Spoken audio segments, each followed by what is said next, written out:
Hi friends, இன்றைக்கி நம்ம என்ன பார்க்க போகிறோன்னா சிம்பிள் அண்ட் ஈஸியான சிக்கன் ரெசிபி தான் பார்க்க போகிறோம். வாங்க எப்படி செய்யலான்னு பார்க்கலாம். நான் சிக்கன் க்ளீன் பண்ணி வச்சுருக்கேன். ஒரு மீடியம் சைஸ் வெங்காயம் நல்லா பொடியாக நறுக்கி வச்சுருக்கேன். ஒரு ஆஃப் லெமன் எடுத்திருக்கேன். நம்ம ட்ரை ரோஸ்ட் பண்ணுறதுக்கு கொஞ்சமாக தனியாக எடுத்திருக்கேன். சீரகம், எள், மிளகு, சோம்பு, கொஞ்சமாக கருவேப்பிலை, பட்டை, லவங்கம், கருஞ்சீரகமும் இதில் கொஞ்சமாக ஒரு சிட்டிகை அளவுக்கு கருஞ்சீரகமும் சேர்த்திக்கலாம். கருஞ்சீரகம் உடம்புக்கு ரொம்ப நல்லது. அப்படியே நம்மளால் சாப்பிட முடியறதில்ல. அதனால் நம்ம இந்த மாதிரி ஸ்பைசஸ் சேர்க்கும்போது அதுலேயும் கொஞ்சம் ஆட் பண்ணிக்கிட்டால் ஹெல்த்தியாகவும் இருக்கும், டேஸ்டியாகவும் இருக்கும். ஒரு 2 வரமிளகா, இந்த காரத்துக்கு ஏற்ற மாதிரி உங்களுக்கு எவ்வளோ வேணுமோ அதை ஆட் பண்ணிக்கலாம். இந்த மசாலா எல்லாத்தையும் நல்லா மீடியம் ஃப்ளேமில் வச்சு ட்ரை ரோஸ்ட் பண்ணிக்கலாம். வாங்க. இப்போ அடுப்பு ஆன் பண்ணியாச்சு. கடாய் வச்சு ஹீட் பண்ணிக்கலாம்.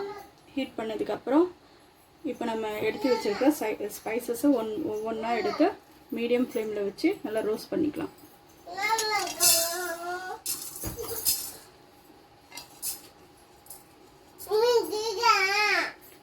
எள்ளு மட்டும் லாஸ்ட்டாக சேர்த்துக்கலாம். ஏன்னா எள்ளு ஹீட் பட்டோடனே வெடிக்க ஆரம்பிச்சிடும்.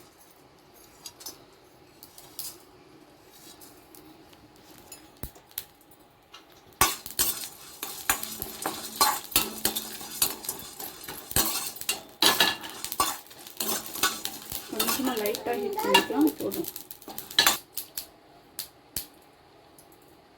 இது நம்ம கொஞ்சம் ஆறுனதுக்கப்புறம் மிக்ஸி ஜாரில் போட்டு அரைச்சி பேஸ்ட் பண்ணிக்கலாம்.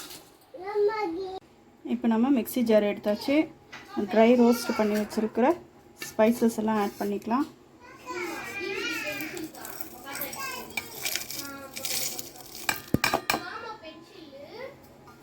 இதோட ஒரு 2 டேபிள் ஸ்பூன் தயிர் ஆட் பண்ணிக்கலாம்.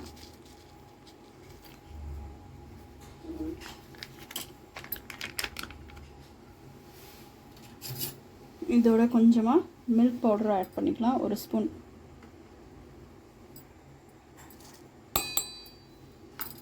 அப்புறம்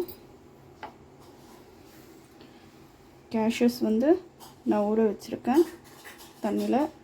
இதையும் இதில் போட்டு அரைச்சி எடுத்துக்கலாம். ஒரு பேஸ்ட் மாதிரி அரைச்சி எடுத்துக்கலாம்.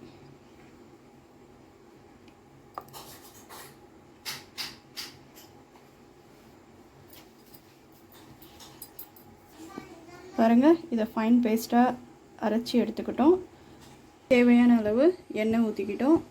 இப்போது நறுக்கி வச்சுருக்கிற வெங்காயம் சேர்த்துக்கலாம்.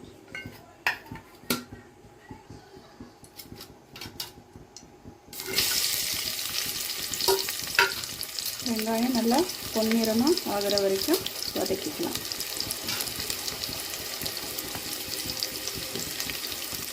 வெங்காயம் வதங்கும் போதே தேவையான அளவு உப்பு சேர்த்துக்கலாம். உப்பு சேர்த்தா சீக்கிரமாக வெங்காயம் வதங்கிடும்.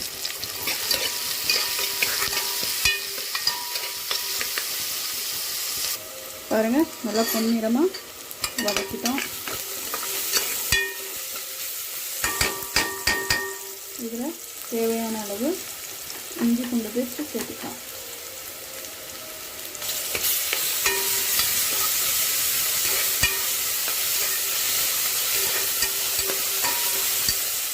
க்ளீன் பண்ணி வச்சுட்டு சிக்கனும் சேர்த்துக்கணும்.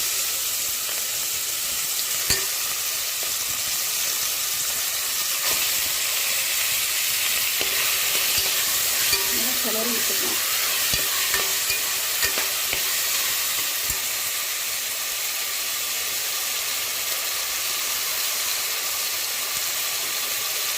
இப்போ இதில் அரைச்சி வச்சுருக்க பேஸ்ட்டையும் சேர்த்துக்கலாம்.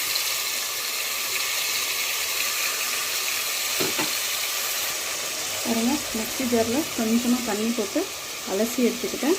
அதையும் இப்போ இதில் சேர்த்துக்கலாம். நல்லா பச்சை வாசனை போகிற அளவுக்கு நல்லா கிளறி விட்டுக்கலாம்.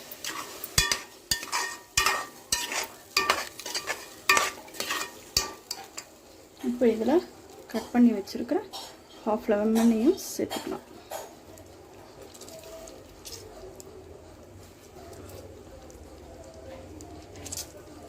லெமனும் ஆட் பண்ணிக்கிட்டோம். இது நல்லா பச்சை வாசனை போகிற அளவுக்கு வதக்கிட்டோம். இப்போ குக்கர் மூடி வச்சு ஒரு 3 விசில் வந்ததுக்கப்புறம் ஓப்பன் பண்ணி பார்க்கலாம் நம்ம சிக்கன் எப்படி ரெடி ஆயிருக்கு அப்படின்னு. பாருங்கள் ஃப்ரெண்ட்ஸ், நம்மளோட சிம்பிள் அண்ட் ஈஸியான டேஸ்டியான சிக்கன் ரெசிபி ரெடி ஆகிடுச்சு. இது கொஞ்சம் ட்ரையாக வேணுன்றதுக்காக நான் குக்கர்லேருந்து கடாயில் மாற்றி கொஞ்சம் ட்ரை பண்ணி வச்சுருக்கேன். உங்களுக்கு கிரேவியாக வேணாலும் எடுத்துக்கலாம், இல்லைனா இந்த மாதிரி ட்ரை ரோஸ்ட் பண்ணிக்கலாம். பாருங்கள் எண்ணெய் எப்படி பிரிஞ்சு வந்திருக்குன்னு. நீங்களும் இதை வீட்டில் ட்ரை பண்ணி சாப்பிட்டு பாருங்கள். எப்படி இருந்ததுன்னு கமெண்ட்டில் சொல்லுங்கள். மறக்காமல் லைக் அண்ட் சப்ஸ்கிரைப் பண்ணுங்கள். தேங்க்யூ.